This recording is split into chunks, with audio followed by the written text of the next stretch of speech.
Hey everyone, welcome back to the channel. It's been a couple days since the Gauntlet was released, and I wanted to give some of my thoughts on it. This video will also be longer than normal compared to my previous videos. Since the Gauntlet is a brand new game mode to Diablo 4, there's a lot of things that I wanted to talk about. And the first thing I want to talk about is the Uber barrier. You don't have any Ubers? Well, good luck getting top 1,000, at least for Sorcerer. I've been focusing on playing Sorcerer the entire Gauntlet, so my experience is going to be based on that class in particular. Now, part of this is definitely me coping, but I will never be top 100 because I'm missing Ubers. Specifically, the two Malphas tuning stones, Evernight and Genesis. This was really apparent to me while I was watching other people play the same build I am. Same gear, same Paragon board, same skills, but they're slaying bosses in 5 seconds, whereas it takes my character at least 20 seconds. Now, I know that's only 15 seconds, but if your run has you fighting 20 bosses, those seconds do start to add up. And I'm not trying to complain about me being able to not compete because I don't have the gear. That's my fault.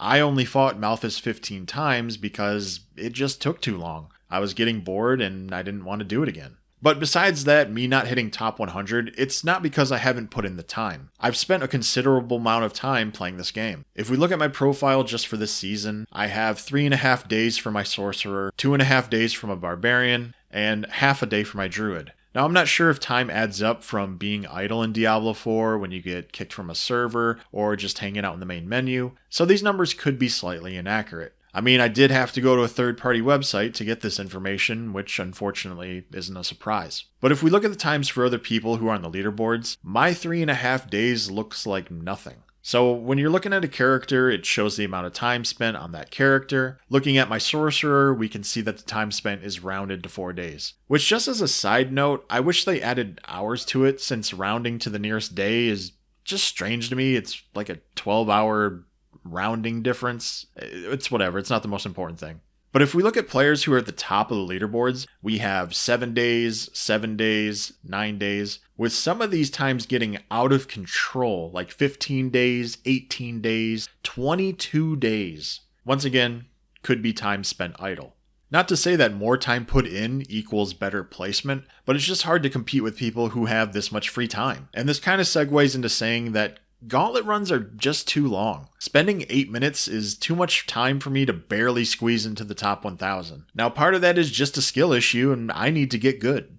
I don't deny that. But when I'm trying my ass off for 8 minutes and don't feel like I'm getting much in return, I can only imagine how many other people feel the same way who don't have the Ubers and haven't spent the amount of time I have into the season. So I think reducing the time to 4 or 5 minutes will incentivize people to actually spend more time in the Gauntlet. Next, I think top 1,000 should have public profiles, or at the very least take a snapshot of the build when a run is completed. It seems like the intention from Blizzard was to allow people to view the builds from others who are ranked really high on the leaderboard, but within hours of the Gauntlet being released, one by one people started making their profiles private. Which to me is actually pretty funny, since the mass majority of people, at least for Sorcerers, Barbarians, and Rogues, are all using the same build. So last night I went through the leaderboard and looked at the top 20 profiles for each class to see what they were using, except for Sorcerer, which I looked at the top 100. And just about every single person is using the same build. I know this because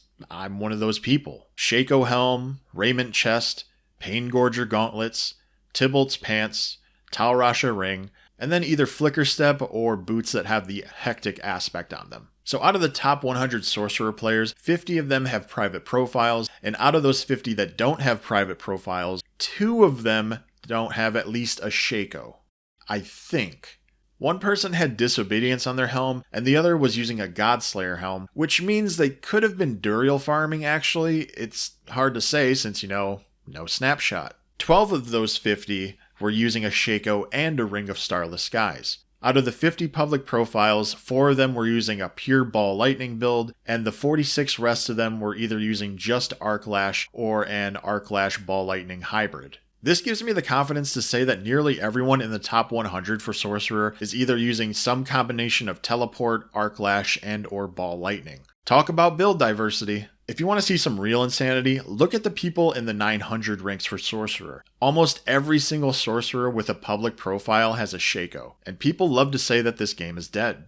can just imagine how many people have been grinding Duriel for hours and hours and hours just to get these Ubers. Barbarian's in a similar boat where 13 of the top 20 profiles were public, and every single one of them was using a Shaco and Grandfather in their build. Most of them, like the Sorcerer, were also using the same gear. A Rage Chest, Tybalt's Pants, Ring of the Ravenous, and then the Shaco and Grandfather like I mentioned. Rogues were the same way, Shaco, Sky Hunter Bow, Starless Skies, and then Barrage as their main skill. Necro and Druids had the most diversity, mainly because their profiles were private. 13 out of the top 20 Druids had private profiles. Some of them were running Shreds, some of them were running Lightning, a couple Ahavarian Spears, which I still think is the coolest Uber in the game. And then Necros had lots of Shakos, some Grandfathers, some Black Rivers, and they were running Blood Surge, Bone Spear builds. But once again, these aren't snapshots. People could just be trolling and switching their builds when they're offline or not doing Gauntlet content.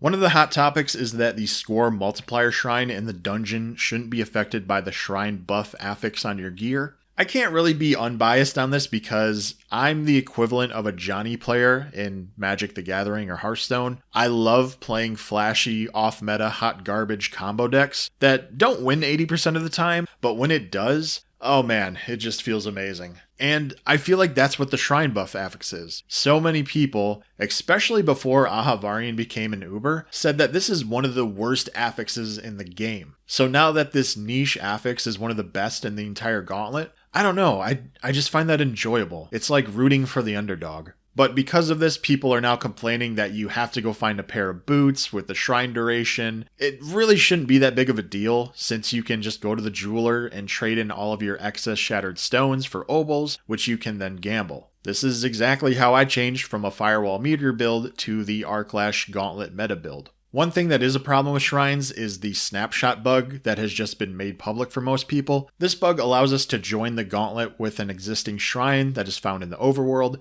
So for example, we see this Blastwave shrine, I can grab it and then quickly join the gauntlet so that I can use it before it runs out. It really makes you wonder how many people have been abusing this bug since the gauntlet came out and how many people have higher ranks on the leaderboard because of it. Which then leads into, the gauntlet was delayed for so long, how did no one test this? At the very least, we're getting a PTR soon, so hopefully that can help get rid of this stuff in the future. There are also a couple of hot takes from Diablo 4 streamers saying that consumables are bad for the gauntlet. I don't agree with that. If we can allow uber uniques in the gauntlet, what's wrong with some flowers? For some reason, spending hours to grind Helltides, Varshan, Gregoire, Duriel is fine, but not taking the 2 seconds to click on some flowers is? Especially when a lot of popular streamers have boss materials given to them from their viewers. What I think is happening with some of these streamers, and I could be entirely wrong, but I think they're trying to justify as to why they aren't the #1 ranked player in the gauntlet for their selected class. Some of these streamers pride themselves on being the first to race to level 100 each season, so them not getting first place in the gauntlet, it's kind of new territory for them. I'm really interested to see what their thoughts are on the gauntlet when the first week of season 4 comes out and everyone has new builds. Obviously, streamers will have the most amount of time to play the game, so they'll be so far ahead of everyone else. And then we'll really see if they still have these complaints about consumables and if that actually matters in the grand scheme of things. Staying in the gauntlet, I love that you don't have to pick up all the favors that drop from enemies. This is just a feature that should be implemented across the board when we're talking about gold, plants, gem fragments, or cinders during the Helltide. Basically, any crafting material in the game should have this auto pickup mechanic. For some reason, the purple orbs that come from the chest don't auto pick up, and sometimes they can get stuck behind the chest, so you have to move your character behind it, but then the pathing isn't the greatest. It can just be an annoying time waster in an event where timing is everything. So it goes without saying that this should also be added to the auto pickup for loot. I really hope that they add in some kind of weekly restrictions for the gauntlet, kind of like how another Blizzard game, Hearthstone, has a twist format. Some examples of this have been, you're only allowed to use cards in your own class, so no neutral cards that any class can use, or you can only use common cards, you can't use rare, epic, or legendary cards. With the latter option, Blizzard could implement like no Ubers allowed in the gauntlet week. Basically what I'm trying to say is that if they only rotate the dungeon layout from week to week, everyone's still going to be using the same builds that they're currently using now, and that's just going to get real boring. So spice it up, add new restrictions, and don't just rearrange the layout of the dungeon. Talking about the trials page, rewards should be unlocked immediately. If I get the worthy rank on my first try, first hour the gauntlet has been out, just give me the loot.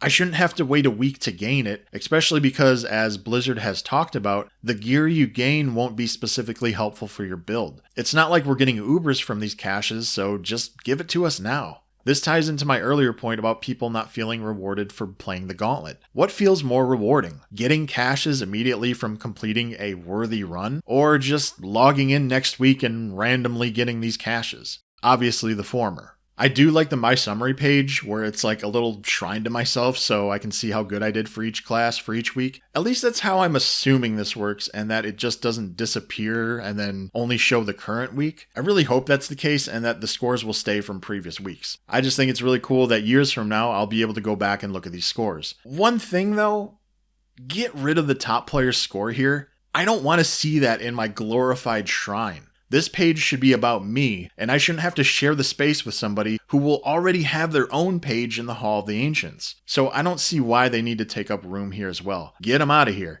I can't even look at their profile if I wanted to. So in the end, do I want to play the same build and take the same pathing that thousands of other people are using and test RNG to see if I'll get a higher score than them? Not really. Does the Gauntlet make the game better? Sure. It's more content for people to stay engaged with the game, but what sums up the Gauntlet for me is when someone said that it's not a bad thing that the Gauntlet was added to the game. What's bad is that this is what they spent their time and resources on when they could have made something else. So that's it for this video. In the end, the Gauntlet is a net positive, but let me know what you think in the comments about the Gauntlet, about this longer video form, and I will talk to you soon.